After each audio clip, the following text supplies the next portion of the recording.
Nah, satu, apa itu sistem hukum bebek lumpuh? Istilah sistem hukum bebek lumpuh sebenarnya bukan istilah hukum resmi, melainkan sebuah istilah politik yang bernuansa sindiran. Kata ini berasal dari bahasa Inggris yaitu lame duck, yang menggambarkan kondisi seorang pejabat atau lembaga yang kekuasaannya secara formal masih ada, tetapi secara politik dianggap sudah tidak efektif atau tak relevan lagi. Biasanya, hal ini terjadi ketika masa jabatan pejabat atau lembaga tersebut akan segera berakhir, sehingga kemampuannya untuk mempengaruhi kebijakan atau keputusan politik menjadi terbatas.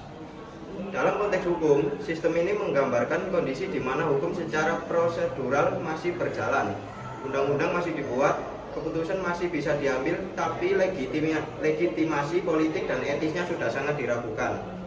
Ketika itu terjadi, ada ketimpangan besar antara apa yang bisa dilakukan secara hukum dan apa yang seharusnya dilakukan secara moral.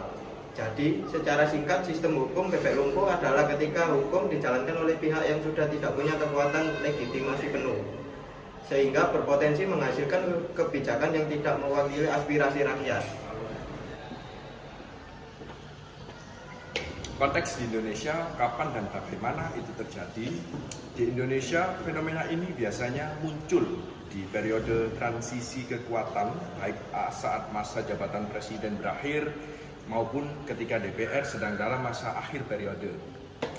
Saat anggota legislatif tidak terpilih kembali, mereka secara hukum masih memiliki hak untuk mengesahkan undang-undang. Namun secara etika, mereka seharusnya tidak mengambil keputusan besar yang akan mempengaruhi masa depan rakyat di jangka panjang.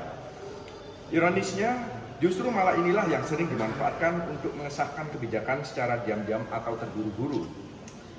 Proses legislasi dilakukan dalam waktu singkat, minimal partisipasi publik, dan kadang tanpa diskusi terbuka yang memadai, untuk menciptakan kekhawatiran apakah keputusan yang diambil itu benar-benar demi kepentingan rakyat atau demi kepentingan politik terakhir dari pejabat yang akan pergi.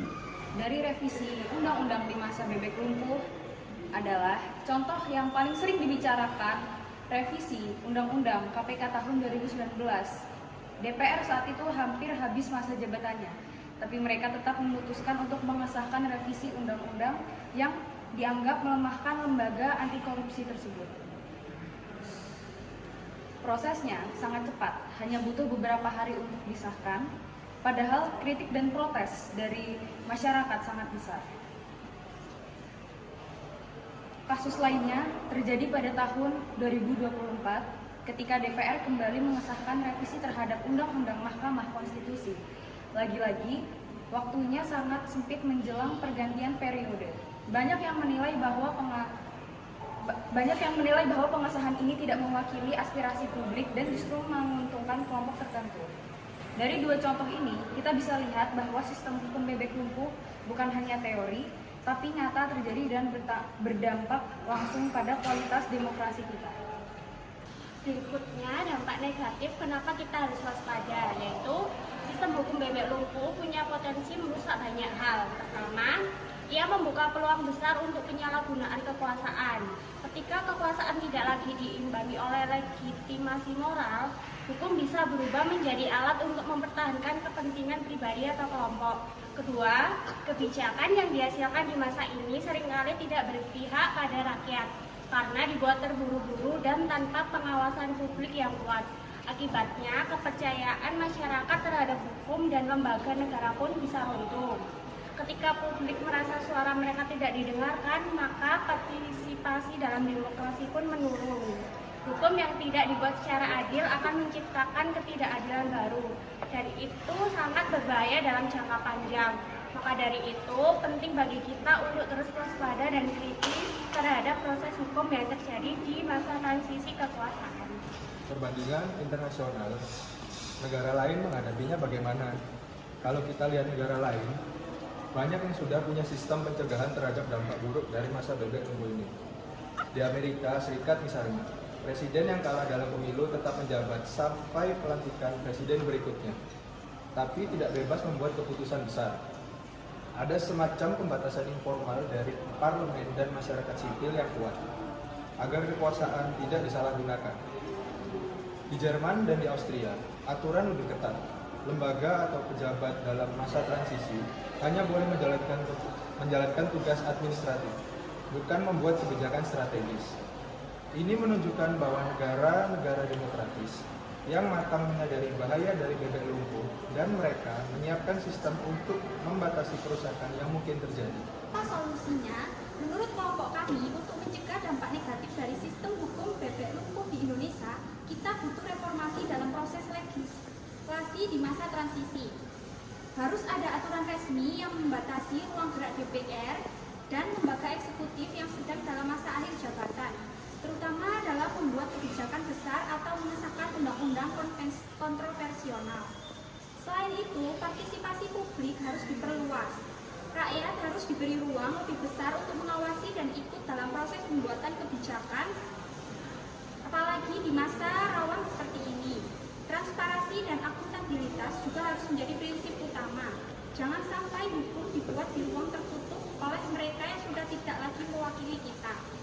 Karena pada akhirnya, hukum yang sehat hanya bisa lahir dari proses yang jujur, terbuka, dan benar-benar berpihak pada rakyat.